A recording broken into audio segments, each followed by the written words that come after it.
आपको सबसे पहले ये सोचना है, या मुझे ये सोचना है, या सबको ये सोचना है कि मुझे इंग्लिश ही क्यों बोलना है, हिंदी क्यों नहीं बोलना है।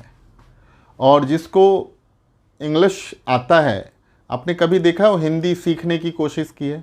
ये बहुत सारे ऐसे मिथ है जो आपको लगेगा फिल्म इंडस्ट्री में बहुत सारे आदमी हैं जो उसका डबिंग हिंदी में किया जाता है, डब करने वाला कोई और होता है, बट जो हीरो हीरोइन होते हैं वो इंग्लिश बोलते रहते हैं। इसका रीज़न ये है कि हमारे इंडिया में ये इंग्लिश को एक बहुत ही अलग तरह से प्रोजेक्ट किया जा रहा है। प्रोजेक्ट ये ऐसा है कि जहाँ पे देखा जाता है कि अगर आप इंग्लिश नहीं बोल रहे हो तो मीन्स आपकी ब्रिलियंसी को उससे काउंट की जाती है कि आप कितने ब्रिलियंट हो। अगर आप इंग्लिश नहीं बोलते हो तो मैंने तो देखा है स्टूडेंट्स अपने आप में डिमोटिवेट हो जाते हैं, जो जॉब करने वाले रहते हैं वो डिमोटिवेट हो जाते हैं। हमारे पास सुबह से शाम तक ऐसे बच्चे आते हैं, ऐसे स्टूडेंट्स आते हैं, ऐसे कैंडिडेट आते हैं जो कहते हैं इंटरव्यू में हम फेल हो गए क्योंकि हमें इंग्लिश नहीं आता है, हमें वहाँ जॉब नहीं मिला क्योंकि मुझे इंग्लिश नहीं आता है।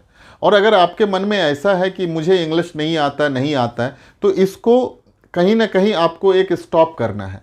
और वो स्टॉप करने का वक्त कभी अपने आप नहीं आने वाला, वो स्टॉप करने का वक्त है अभी।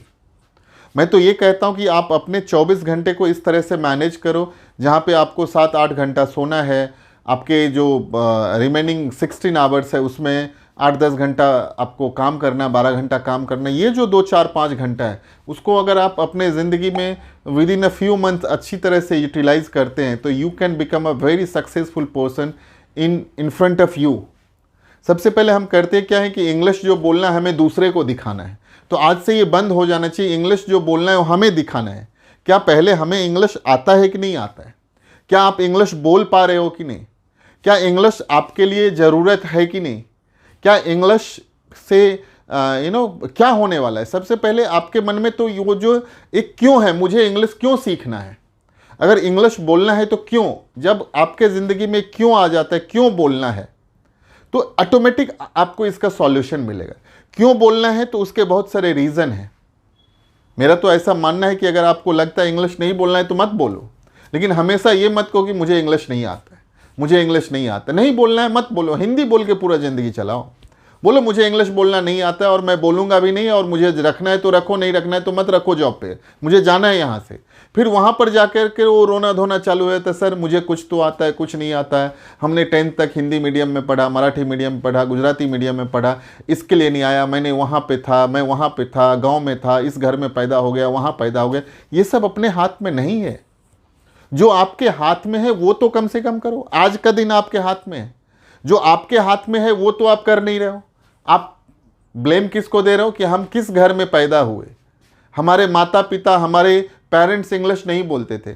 अरे ये तो अपने हाथ में नहीं है कि आप किस घर में पैदा हुए, कहाँ पैदा हुए, कौन इंटरनेशनल स्कूल में नहीं पढ़ा, क्यों नेशनल स्कूल में पढ़े, क्यों हिंदी मीडियम से पढ़े। इस पे आपका बस नहीं है और नहीं था। आपके बस में आज है। जब आप खड़े हो, आप क्या कर रहे हो? आप भी तो नहीं बोल रहे हो। ठीक है, आपका जन्म किस घर में होगा ये आपके हाथ में नहीं था। मीन्स ये सबसे बड़ा ब्लेम तो आपके ऊपर में जाना चाहिए, क्योंकि आज वो सीखने का टाइम है और उस चीज़ को आप सीख नहीं पा रहे हो। आज तो आप सीख नहीं रहे हो, लेकिन आप ब्लेम कहाँ कर रहे हो? हमने जहाँ जन्म ली। अरे जन्म किसको पता है? क्या आपका पहला साल पता है, दूसरा साल पता है, तीसरा साल पता है? क्या आपको अपना फर्स्ट स्टैंडर्ड याद है? मेरा तो ऐसा मानना है टेक्निकली आप जब 3rd स्टैंडर्ड में जाते हो, 4th स्टैंडर्ड में जाते हो तो कुछ कुछ याद आने लगता है कि हाँ मैं 3rd स्टैंडर्ड में था। आपको फर्स्ट स्टैंडर्ड भी याद नहीं होगा। 5-6 साल तक कुछ आदमी को याद नहीं रहता है। तो जो आपके हाथ में नहीं था उस चीज़ का रोना धोना क्यों? आपके हाथ में जो है, आपके हाथ में आज है, तो आज को हम सफल बनाएं और कल हम सफल बने। अगर हम बीते हुए कल में असफल थे और उसमें से आप और निकाल दो तो आप सफल हो जाएंगे। आप कल जो आने वाला कल है उसमें सफलता के सीढ़ी चढ़ो। एक दिन ऐसा आएगा, ये सब चीज़ आपको बहुत हेल्प करेगा। आप अच्छे इंग्लिश बोलने लगोगे। आप जहाँ पर भी जाओगे आपको लगेगा कि नहीं, मुझे जो ज़रूरत है मैं उस चीज़ को कर पा रहा हूँ, मैं बोल पा रहा हूँ, और मेरे ज़िंदगी का सक्सेस का ये सबसे बड़ा मंत्र है। तो मुझे इस चीज़ को फुलफ़िल करना चाहिए। अगर जो सीखने वाला चीज़ है उसको सीखो, और जो खरीदने वाला चीज़ है उसको खरीदो।